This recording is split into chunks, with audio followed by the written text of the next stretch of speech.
Sejam bem-vindos ao primeiro episódio de BiomaCast, o podcast que vai falar sobre biomas, e para começar o primeiro episódio dessa saga, vamos falar sobre os recifes de corais. Eu, como apresentador, irei falar especificamente sobre localização, e para me ajudar a tratar desse assunto, trouxe mais 4 especialistas aqui comigo. Eu me chamo Arthur Dias, sou especialista em condições climáticas. Meu nome é Thiago Nunes Barbosa, sou especialista em adaptações para a sobrevivência.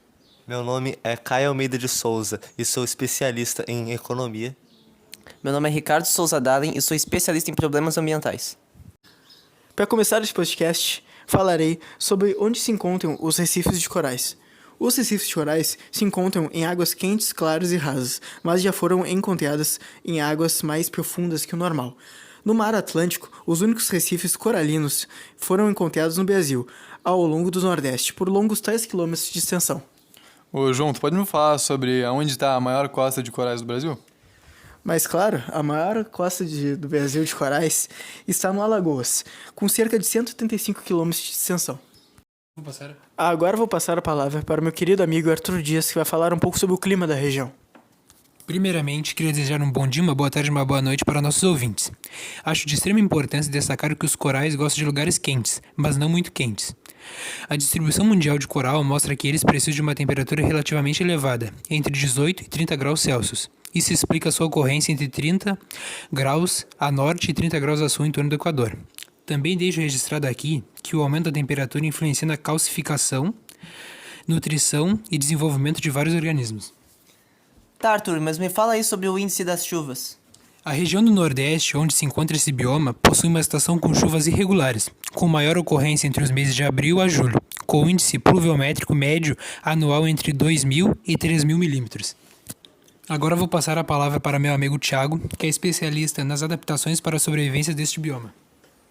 Bom, então, Arthur, o mundo em geral está necessitando de medidas urgentes e simultâneas contra ameaças globais e locais, reduzindo a poluição, protegendo áreas que ainda estão em bom estado, restaurando áreas degradadas. Tiago, o que tem a falar sobre o projeto da proteção dos corais? Bem, Caio, as principais atividades que incluem melhoria da governança e regulamentação, redução da poluição, áreas marinhas e protegidas, dentre outros, para assim usarmos uma estratégia organizada, semelhante aos esforços globais para combater as doenças humanas.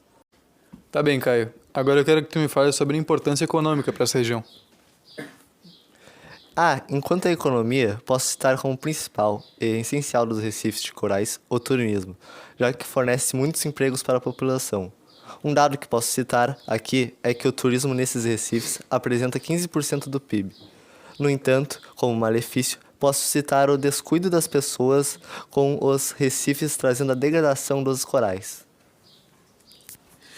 Como você disse, os turistas são a principal fonte de dinheiro, uma fonte econômica deste bioma. Mas por que isso? O que eles acham interessante? Isso ocorre principalmente por causa dos lindos corais coloridos em uma paisagem de água cristalina, onde atrai muitos turistas por causa de sua paisagem. Agora vou passar a palavra para o Ricardo, especialista em problemas ambientais. Assim como em qualquer lugar da natureza, existem problemas ambientais que também afetam os corais, sendo eles os mais comuns, como lixo, pisoteio, óleo e etc.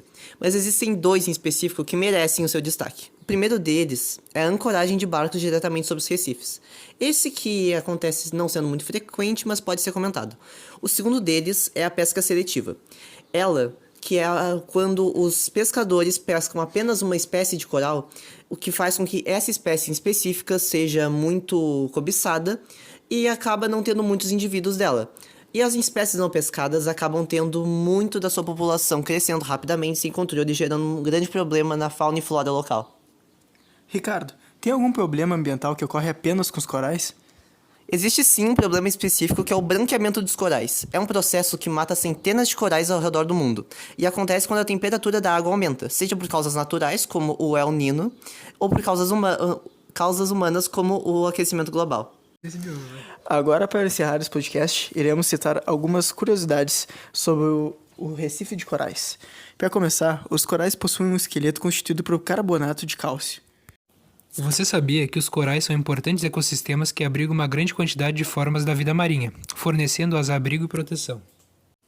Os corais são afetados diretamente pela temperatura, pela radiação solar e pela química dos oceanos. Posso citar também que os corais são os seres vivos mais antigos da Terra. E como nossa última curiosidade para encerrar o podcast, a maioria dos corais são carnívoros e capturam seus alimentos com seus tentáculos. Então, pessoal, esse foi o primeiro episódio de BiomaCast. E muito obrigado pela audiência.